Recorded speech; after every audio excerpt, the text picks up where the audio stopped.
Welcome to the Ladder Lab. We are the Ladder Lab ladies, a mom-daughter duo. Our mission is to empower the career professionals to level up in their careers. And we've proven frameworks that change crisis into opportunities. I'm Elsie Harrell. And I'm Sheila Harrell, and today we're going to talk to you about entering the new ball game. And it's new. It's unlike ever before. It's truly a crazy transformational time. And we're all feeling it. We're seeing it in the news. We're hearing it everywhere that the marketplace is changing. People are being laid off from jobs. New jobs are being created. We're seeing change in government regulations that are affecting business entities, affecting jobs. We're seeing change in local markets and macro national markets from a global perspective. And so it's just big change. And people don't like change. Change is tough. So it's a tough period that we're in, and it's definitely a hurting job market. Lots of people are talking about it. It's not a secret to anyone. But I've got some quotes here from Glassdoor from a few people here. Number one, this person says, "Time for some honesty. Recruiters and hiring managers, why do you ghost applicants? I don't mean every random person that clicks apply, then asks for updates, but those that you've interviewed and spent time with. If an applicant sends a brief email asking for an update or feedback, why do you ignore those emails?" This person responded, "Not a recruiter, and I 100% agree that ghosting candidates who've gotten as far as an interview is unprofessional. However, I can also understand why it happens. Once it's clear the candidate isn't getting an offer and will likely never get an offer, then spending time on communicating with them isn't a priority. The recruiter is focused on the next candidate, someone who might have a chance. In their mind, why waste time on someone who has been rejected?" Coupled with this, some organizations have policies that even say do not give feedback out of fear that they can be sued. It's like getting fired and being told your position's being eliminated, because giving a reason can open the company up to wrongful termination or discrimination case. Another one.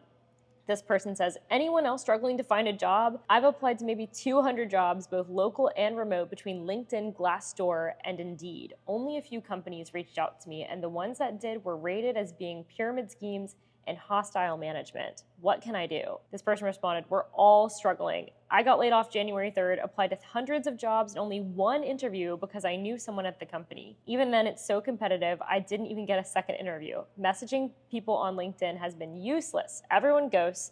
Now add all the federal workers getting laid off, even more competition. It's not looking good at all." You know, the federal workers adding to this massive number, I believe it's going up from not to about 9 million people being laid off. That's a lot of people in the marketplace. But as we've said in past videos, the leadership of companies are changing too. They're trying to decide how they strategically move forward. And by the way, some of them are aging out. So there's a whole shift going on. And I believe that it's all about determining where you want to fit in that shift. You know, I was thinking as you were reading that, and I was really experiencing the pain that's being said here, but I thought, I had a job when I was young, and it was a job that was not clearly defined. I had management that was turning over because we were a startup company, and there was a lot of pain in that job. In fact, I had a college degree, and my father would say I was educated. He didn't like the fact that I was basically doing odd jobs. For example, when we opened the New York, New Jersey area, I spent time putting ceiling tiles in the ceiling so we could open the door. And if I had doing that in my job. Well, if I had the attitude that, you know, I didn't do what it was needed and that I was above that, I wouldn't have the stories and the experiences that I've had in my career. We didn't have the money to stay in nice hotels, so we were, you know, we had an apartment that we shared, and don't let your mind go down that track, but it was truly a group of people working in very difficult situations to move forward. So I would say, So you felt pain then. I felt pain. Yeah. It might have been a different pain. Ours is more in macro. Maybe it sounds like a little bit, yours was a little bit more micro. Right, but you know what? I got through it. And I think that is key. You know, past generations, we were building some of these big companies that you're enjoying today. And we're going to be moving out and now giving you the opportunity to take them to new levels. We all talk about the changes in the marketplace with AI and all of that. What is AI? AI is the next level of the internet, and you have the opportunity to really make it be something and add value to people's lifestyles and living conditions. So I think it's really going to be great. Honestly, yes, it's true. Using it as a tool, really. Right. Good. But it is true, we're at about a 4.1% unemployment level and growing. But that is going to shift. Like we've heard some companies are adding. It'll get worse before it gets better. It gets worse before it gets better. And I'm proud to show you, this is the jobs report we've all heard it in the news. I'll show you the front cover. It is all 290 pages of it. It is very detailed. It covers every country in the world and the changes in the country. Of course, I'm open to the U.S. here to review some of the key data about the U.S. and what does this mean to those people who have been writing into, Glassdoor, or the individuals working at a company. It means that we're all experiencing this change, and this change is going to sift out and lead to a destination that's going to offer growth and revenue. So I want to stop right there and tell you, we want to help you understand this more. And so we've got an idea that we have been sifting through this, so you don't have to. I don't expect you to read 290 pages, but I will tell you what's in here will be very helpful to you, and we're really happy to provide for you the top 25 key indicators and information about skill sets, potential jobs of the future, and areas that you need to focus on that can help you put a plan together to move forward as our marketplace moves forward. So you're playing in this ball game. You're not just on the sideline and complaining, you're jumping in with both feet and you're playing with it. So we'll be providing you with a link at the end of this video that you can gain access to these 25 key topics that will help you move forward. I know I need to hear that, and I know a lot of people need to hear that. Right. Knowing this in the future, it's right. We're in the ball game at that point. Well, and it's good news. I mean, some of the skills. We need some good news. I think it's really good news because we've all heard AI and big data. Those skills are needed, okay? We've talked about it in previous videos, and we just said earlier, it's just the next level of the internet. It's time to go dig in for that. Secondly, technological literacy. The terminology, there's a lot of new apps that are centered around AI. Start learning them. You know, we have more information today than we've ever had in the future. And a lot of tools. In the past. Yes, and a lot of tools. To do that. This report says that in the U.S., we are going to need to have more resilience, flexibility, and agility. Now, I mentioned earlier in a previous video about the Deloitte study that said you don't want agility. Yeah. You want more certainty. The truth is, get ready. There's going to be a need for you to be flexible and move on a dime. When I was asked to put the tiles in the ceiling, or to deliver a package in my own car, or to work 2 shifts, I didn't call and complain. I did it because that was needed in the workplace. I think you guys are at a key point of this new marketplace that's going to challenge you to give more than you've had to give in the past. Dig in. You'll be my age someday, and you want to have great stories and great experiences to tell your family, your children. So we might have to give up a little comfort in order to do that. Maybe it requires going back to the office. Absolutely. Yeah. Another skill area that's going to be needed, and this is not just across industries. This is going to sound like I'm mentioning an industry. I'm not. I'm mentioning a skill set. It's understanding networks and cybersecurity. You guys have all heard about Elon Musk putting in the new big data center in Memphis, Tennessee. Well, I had a friend go check that out for me. That data center has about 20 people. It's huge. Has about 20 people working in it because it's robotically run, and it's run with cybersecurity and network technology that's at the next level. So learning about how that network technology works, you don't have to be a programmer. Right. But you could learn about how the systems work, and there's a lot of education around that. There's a tool out there called YouTube. They video these kinds of things.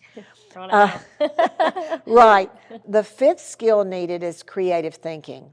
If you're a person that wants to be a maintenance person, you're going to probably lose space in this new marketplace. Yeah. So creative thinking.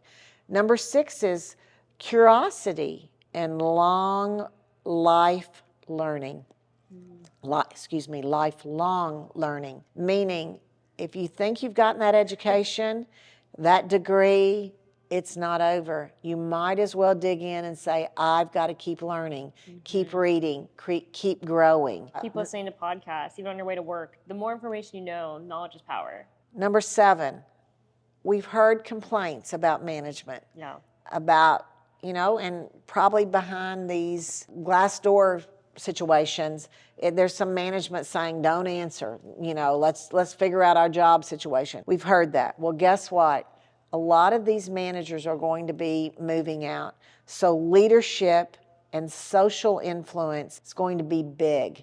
Now's a time to gain your leadership skills. Offer to step into a role that lets you lead a project among your peers. Learn how to help people be more successful in their roles, but leadership opportunities will come your way. Number 8 will be analytical thinking. We had a friend tell us that one of the key areas for analytical thinking will be those that can come up with the right questions to ask AI to be able to get the right answers, to take whatever issue forward and get the appropriate guidelines on moving it forward, or get the right work done so that the next level of that work could be completed correctly. So analytical thinking. Number 9, this goes to the heart of this, talent management.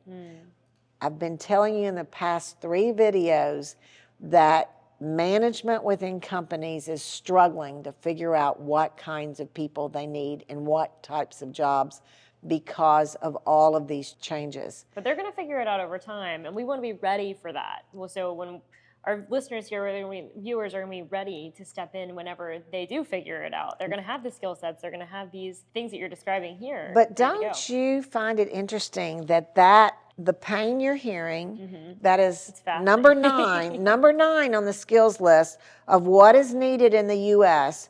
to get order back in the marketplace. So what you're feeling is real. Yeah.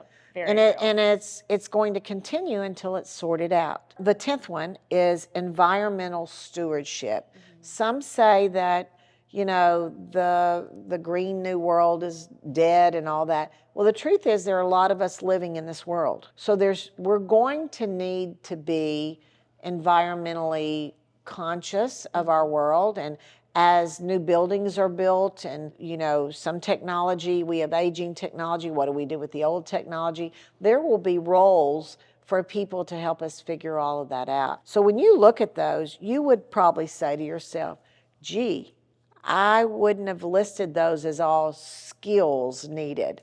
The jobs report says that these are, and they're defining them as skills needed to move into the next ballgame.